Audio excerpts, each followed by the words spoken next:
Hello and welcome to my studio journal. Now back in 2022, I started to redesign my home studio, shifting from software to hardware for the first time. What began as a few videos for some curious students soon became an ongoing unfiltered record.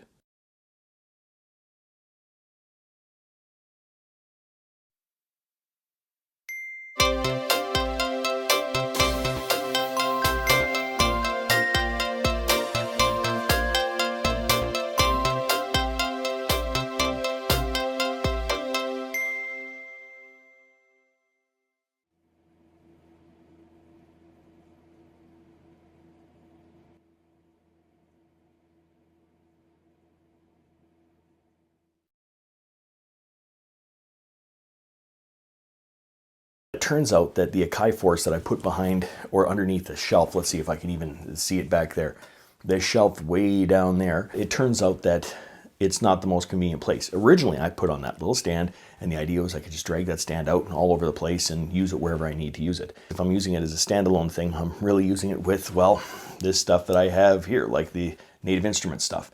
Hence why I just got a new USB cable, 16-footer to reach over to the USB hub that's over there.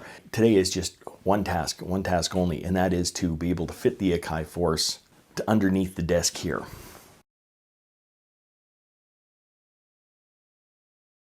Okay, so what we have is we have a Pile Pro stand, and this is it right here. This is as short as it gets. Well, I need to have it a little bit shorter in order to fit underneath that desk. Well, if I undo this thing right here, this can pull out. I do have a hacksaw. Now, what I would have to do is, I don't recommend anybody do this, but I was going to cut this down just a little bit. Not much. It doesn't have to be too much shorter, but if I cut it down just a little bit, that should solve the problem on this end. It looks like I can actually unscrew this fitting here, pull this whole thing off, and if once again, if I was to cut this down just by a little bit, I can put this cap back on and everything should be exactly like it was before, which means I can raise it up to the height that I have currently, but I can also shrink it down so it can actually fit underneath this desk more appropriately, because I just find it's going to be more useful if I can get underneath that desk. So we'll see how this ends up going. What I had planned, it looks like it actually worked out. So I did cut those two different posts, like I said, on the stand that I was going to. And it turns out I need to have an Allen wrench. The Allen wrench was the same as on the shelving units in the back. It worked out pretty well. So anyhow, here it is. It just sits under here when you want to use it. You just simply pull it out like this. There it is right there. You have everything you need to run this main desk. When you're done with it, you just simply slide it back in its place and everything looks neat and tidy. It kind of stays out of the way. There isn't too much there. So anyhow, problem one solved. Now it's a matter of, I guess I need to take this thing and run it around the room again and hook it up to the USB hub. The way that I would prefer to work, to have the computer with logic in it and then just have that routed out to the various synthesizers. So the Force, for instance, could just be used as a 16-track multi-timbral sound module. You know, same thing with the Machine. Could be used as a 16-track multi-timbral. The FA, again, has 16 tracks. The Modi X7, that has another 16 tracks available in it. And then from there could go to the Korg, do the Drum Brute, Mini Brute, and Deep Mind. And everything would be controlled by logic. The second scenario that I have kind of got going on here is that I don't use the computer at all.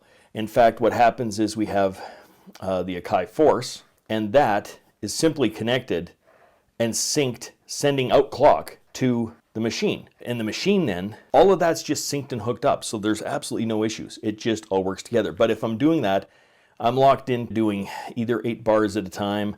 Once again, it's no longer a linear path. The third way I figured out how to do is that I have logic. The thing with logic is that I can also send program changes. So it sends program changes to the Machine and the Machine Plus, which is hooked up then to the keyboard. And then logic then also syncs out to the FA, the Modi X7, Korg, and so on down the line. Logic would also run out to the Force, but once again, the Force would just be used as a 16-track sound module. The last scenario, in a way, the same thing. If we take a look at these other ones, Problem with this is I'm not using the force. Really, most of the features I'm not using in the force, and most of the features I'm not using in the machine. I mean, you are going to want to put it into a dot mixing for some point, and the rest of these are just literal synthesizers. The things I'm using the most functionality on, I'm losing the most functionality on the force and the machine.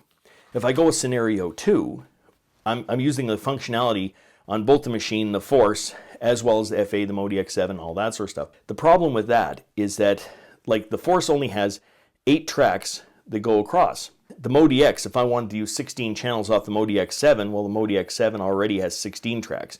So I'm bouncing back and forth, and once again, because it's not an actual digital audio workstation, you can't group tracks.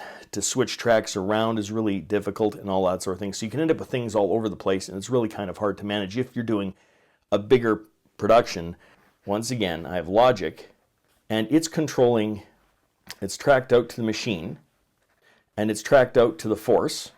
Or I shouldn't say tracked out, it's connected. It's connected then to the FA, and it's connected to the MODX7, and it's connected to the Korg, Drum Brute, Mini Brute, and DeepMind 12. Not the best printing. But anyhow, that all this is, and so this ends up being just a 16-track module, 16 track, 16 track, 16 track, 1, 1, 1, and 1. So I can create 16 tracks out of the first 4 and 1 track out of each of the others. Not that I would use that many, but I'm just saying that that would be possible. This is where my comfort zone lies. This is what really works the best for me, is just using them all as sound modules and that sort of stuff as a standalone, something totally new, totally different, but I can still do it. It would be neat. I don't think I function that well in that environment, but maybe it's something I have to learn.